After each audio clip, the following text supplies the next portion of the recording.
வணக்கம். நான் உங்கள் அன்பான சயின்டிஃபிக் வேதிக் அஸ்ட்ராலஜர் அஸ்ட்ரோரஞ்சி பேசுகிறேன். நல்லது நினைப்போம், நல்லதே நடக்கும். தொடர்ந்து நம்மளுடைய வீடியோஸ்லாம் பார்த்துட்டு இருப்பீங்க நம்புறேன். அறிவியல் சார்ந்த ஜோதிட கருத்துக்கள் சயின்டிஃபிக் வேதிக் அஸ்ட்ராலஜி முறையில் பார்த்து கொண்டிருக்கிறோம். எந்த விதத்திலும் மிகைப்படுத்தாமல், மூட நம்பிக்கையில் போகாமல், நம்மளுடைய போன ஜென்மத்தில் செய்த பாவ புண்ணியங்கள் இந்த ஜென்மத்தில் எப்படி நம்மளுடைய வாழ்க்கை சம்பவங்களாக, சாதகமான சம்பவங்களாக, சாதகமற்ற சம்பவங்களாக உருவெடுக்கிறது. அதுக்கு ஒளி தத்துவம் இந்திய வேத ஜோதிட மூலமாக, அந்த ஜாதகம் மூலமாக கர்மா எப்படி செயல்படுகிறது அப்படிங்கிறத நம்ம கோச்சார அமைப்பு மூலமாகவும் தசாபுக்திகள் மூலமாகவும் ஒருங்கிணைத்து பார்க்கும் பொழுது எப்படி துல்லியமான பலன் எடுக்க முடியுங்கிறதையும் நம்ம பார்த்து கொண்டிருக்கிறோம். அந்த அடிப்படையில் இந்த வீடியோவில் கும்பராசிக்காரர்களுக்கு ஆகஸ்ட் 2025 எத்தகைய ஒரு மாதமாக வரப்போகுதுங்கிறது பார்க்க போகிறோம். இப்போ பார்த்தீங்கன்னா கோச்சார அமைப்பில் ஆண்டு கிரகங்கள் கும்பராசிக்கு எப்படி இருக்குன்னா, ஜென்மசனி முடிந்து ஒரு 3-4 மாதம் ஆகிவிட்டது. நல்ல ஒரு அமைப்பு. சனி 2ஆம் இடத்துல, குரு 5ஆம் இடத்துலேருந்து ராசியை 9ஆம் பார்வையாக பார்ப்பது அருமை.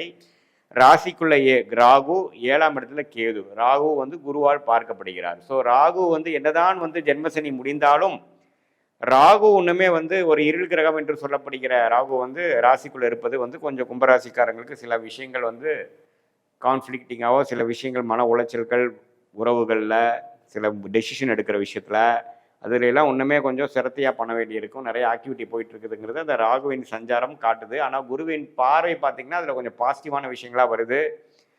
ராகு திசை நடக்கிறவங்களுக்கு நல்ல ஒரு பலன்கள் கிடைக்கும். ஏன்னா குரு பார்வை பெற்ற ராகு கோச்சாரத்தில் இருக்கும் பொழுது ராகு திசையை நடக்கும் பொழுது நல்ல அமைப்பு வரும். ஸோ இந்த மாதிரி கான்ட்ராக்டு, தொடர்பு, பார்ட்னர்ஷிப்பு, கல்யாணம் இது மாதிரி விஷயத்தில் கொஞ்சம் கேர்ஃபுல்லாக பண்ணணும். ஏன்னா ராகு எது ராசியில் சம்மந்தப்படுகிறது, அது மட்டும் பார்த்துக்குங்க. மற்றபடி பண விஷயத்தில் ஜென்மசனியில் இருந்த ப்ராப்ளம்லாம் கொஞ்சம் நீங்கி கொஞ்சம் நல்லா வரக்கூடிய அமைப்புகள் இருக்குது. ராசி குருவை பார்க்குறதுனால ஆகஸ்ட் மாதம் முழுசுமே மன உற்சாகத்தோடையும் சில விஷயங்கள் வாழ்க்கையில் அடுத்து என்ன செய்யலாம்ங்கிற மாதிரி சில விஷயங்கள்லாம் நீங்கள் எதிர்நோக்கக்கூடிய அமைப்புகள் உண்டு. ஸோ மாத கிரகங்கள் எப்படி இருக்குன்னு பார்த்தீங்கன்னா, சுக்கிரனும் 5ஆம் இடத்துக்கு வரார். 4ஆம் வீட்டு அதிபதி 5ஆம் இடத்துக்கு வருகிற பொழுது அந்த குழந்தைகள்னால சில பெனிஃபிட்ஸு, குழந்தைகள் மூலமாக ஒரு சில நன்மைகள் நடந்து அவங்க வாழ்க்கையில் செட்டில் ஆகிறாங்க. அவங்களுக்கு சில பாசிட்டிவ் இவ்வளோ தூரம் நம்ம முயற்சி பண்ணது அவங்களுக்கு ஒரு செட்டில்மெண்ட் ஆச்சு. சுப விஷயங்கள் தடைகள் நீங்கிறது, அது மாதிரி ஒரு நல்ல விஷயங்கள் இருக்குது. பூர்வீகத்தில் ஒரு நல்ல அமைப்பு, பூர்வ புண்ணிய ஸ்தானத்தில் ஒரு நல்ல அமைப்பு, இது மாதிரி சில விஷயங்கள்லாம் பாசிட்டிவாக இருக்குது. 11ஆம் வீட்டையே பார்ப்பதனால சில லாபங்கள், பல ஆண்டுகளுக்கு முன்னாடி செய்த சில இன்வெஸ்ட்மெண்ட்டில் பெனிஃபிட் அடைகிறது, லாபங்கள் பெறுவது, குடும்பத்தில் ஒரு சுப விஷயங்கள் நடக்கிறது, அது மாதிரி பாசிட்டிவான விஷயங்கள் இருக்கும்.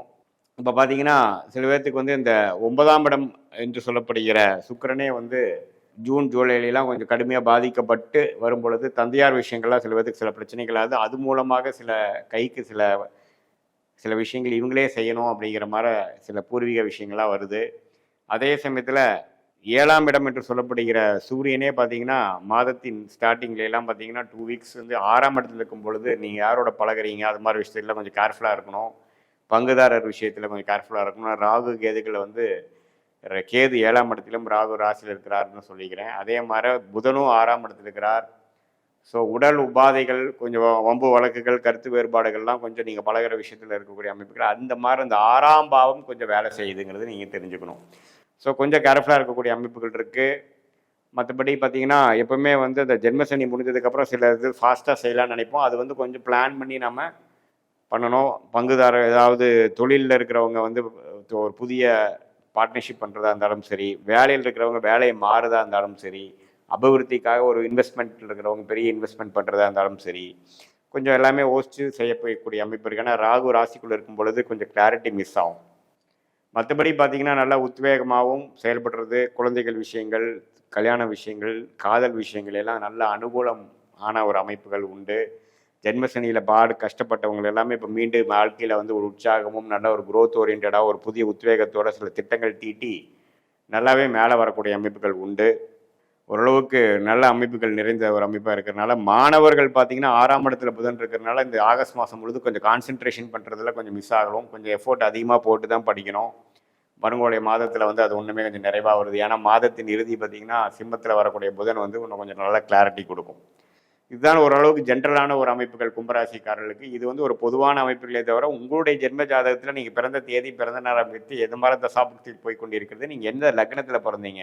இப்போ பார்த்தீங்கன்னா தசாபுக்திகளாக லக்னத்தை வச்சு பார்க்கணும். ராசியை கோச்சாரம், குரு பயிற்சி, ராகு பயிற்சியெல்லாம் ராசியை வச்சு பார்க்கணும். ஸோ அந்த மாதிரி நீங்கள் பிறக்கக்கூடிய லக்னம் வைத்து தசாபுக்திகள் பார்த்து அந்த தசநாதன் புக்திநாதன் வந்து இப்போ கோச்சாரத்தில் எப்படி போயிட்டு இருக்குங்கிறது நான் சொன்ன அமைப்பெல்லாம் ஒருங்கிணைத்து நம்ம பார்க்கும் பொழுது அடுத்து வரக்கூடிய ஆகஸ்ட் மாதம் எப்படி இருக்குது, ஆகஸ்ட்டுக்கு அப்புறம் வரக்கூடிய மாதங்கள் எப்படி இருக்குது, நம்ம எது மாதிரி வாழ்க்கையை நம்மளுடைய ஜாதகத்தில் திசைகள் மாறுகிறது, எது மாதிரி விஷயங்கள்னால நம்ம முடிவு எடுக்கிறது, எந்த மாதிரி டைரக்ஷனில் போகிறது நல்லது, எந்த நேரத்தில் நம்ம வேலையை மாற்றலாம், எந்த நேரத்தில் வந்து நம்ம தொழில் அபிவிருத்தி பண்ணுறது, எந்த முடிவுகளை எந்த நேரத்தில் எடுப்பது நல்லதுங்கிறது நம்மளுடைய ஜாதகத்தை வரக்கூடிய தசாபுக்திகளோடு சேர்த்து இந்த கோச்சார அமைப்பையும் மிக்ஸ் பண்ணி நம்ம பார்க்கும் பொழுது துல்லியமான முடிவுகளை எடுத்து அதன் மூலமாக நம்மளுடைய வாழ்க்கை முடிவுகளை நம்ம கர்மாவுக்கு நிகராக நம்ம வந்து அலைன் பண்ணி வாழ்க்கையில் எதிர்நீச்சல் போடாமல் எளிதில் சமய விரயங்கள், நிதி நிறையங்கள், பண விரயங்கள்லாம் இல்லாமல் வாழ்க்கையில் எளிதில் வெற்றி பெற்று நல்லாவே நம்ம வர முடியும். இது நம்ம பேசின விஷயங்கள் பார்த்தீங்கன்னா பொதுவாக இந்த கோச்சார அமைப்பில் ஆண்டு கிரகத்தின் அமைப்பும் மாத கிரகத்தின் அமைப்பு வச்சு ஒரு பொதுவான பலன் தான். உங்களுடைய